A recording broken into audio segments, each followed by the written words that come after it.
ایک تازہ انگلش لسانی جائزے کے مطابق دنیا میں اس وقت کل 6809 زبانیں بولی جاتی ہیں، لیکن ان کی تعداد تیزی سے کم ہو رہی ہے کیونکہ 90% زبانیں ایسی ہیں جن کے بولنے والوں کی تعداد 1 لاکھ سے بھی کم ہے۔ 537 زبانیں ایسی بھی ہیں جن کے بولنے والے 50 سے بھی کم رہ گئے ہیں، لیکن زیادہ افسوسناک حالت ان 46 زبانوں کی ہے جو آئندہ چند برسوں میں ہمیشہ کے لیے ختم ہونے والی ہیں کیونکہ ان کو بولنے والا صرف ایک انسان باقی رہ گیا ہے۔ چین میں بولی جانے والی مینڈرن زبان آبادی کے لحاظ سے دنیا کی سب سے بڑی زبان سمجھی جاتی ہے۔ چین میں بولی جانے والی مینڈرن زبان آبادی کے لحاظ سے دنیا کی سب سے بڑی زبان سمجھی جاتی ہے، جبکہ انگریزی زبان دوسرے نمبر پر ہے۔ اردو ہندی کو اگر ایک زبان تصور کیا جائے تو آبادی کے لحاظ سے تیسرا نمبر اسی کا ہے، لیکن اگر ہندی کو الگ زبان کے طور پر دیکھا جائے تو عالمی زبانوں کی فہرست میں اس کا نمبر 6واں بنتا ہے۔ 5ویں نمبر پر بنگالی زبان آتی ہے اور اردو 22ویں نمبر پر چلی جاتی ہے۔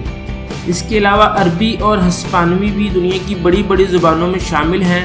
لیکن انگریزی کا معاملہ سب سے جدا ہے۔ اگرچہ دنیا میں صرف 32 کروڑ افراد کی مادری زبان انگریزی ہے، جن کی اکثریت امریکہ، کینیڈا، برطانیہ، آسٹریلیا اور نیوزی لینڈ میں آباد ہے، لیکن دنیا بھر کے ملکوں میں مزید 35 کروڑ افراد ایسے ہیں جو انگریزی کو ایک ثانوی زبان کے طور پر استعمال کرتے ہیں۔ اس کے علاوہ عربی اور ہسپانوی بھی دنیا کی بڑی بڑی زبانوں میں شامل ہیں، لیکن انگریزی کا معاملہ سب سے جدا ہے۔ اگرچہ دنیا میں صرف 32 کروڑ افراد کی مادری زبان انگریزی ہے،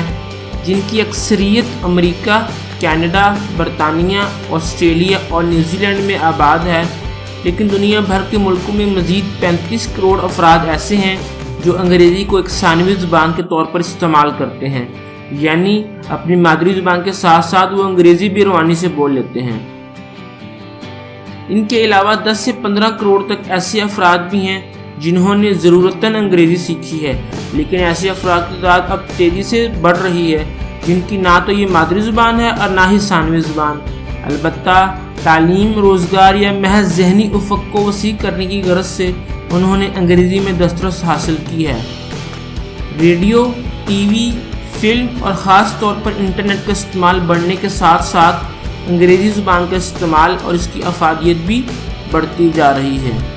ایک زبان کے طور پر انگریزی کی ساخت کو پوری طرح سمجھنے کے لیے لسانیات کے چند بنیادی نکات کا علم ضروری ہے۔ مثلاً ہمیں معلوم ہونا چاہیے کہ دنیا بھر کی زبانیں کئی خاندانوں میں بٹی ہوئی ہیں، اور کسی بھی زبان کو پوری طرح سمجھنے کے لیے اس کا شجرہ نسب جاننا ضروری ہے۔ دنیا بھر میں بولی جانے والی 7000 کے قریب زبانوں کو کم از کم 10 خاندانوں میں تقسیم کیا جاتا ہے، جن میں سے صرف 4 خاندانوں کا ذکر اگلی ویڈیو میں ہوگا۔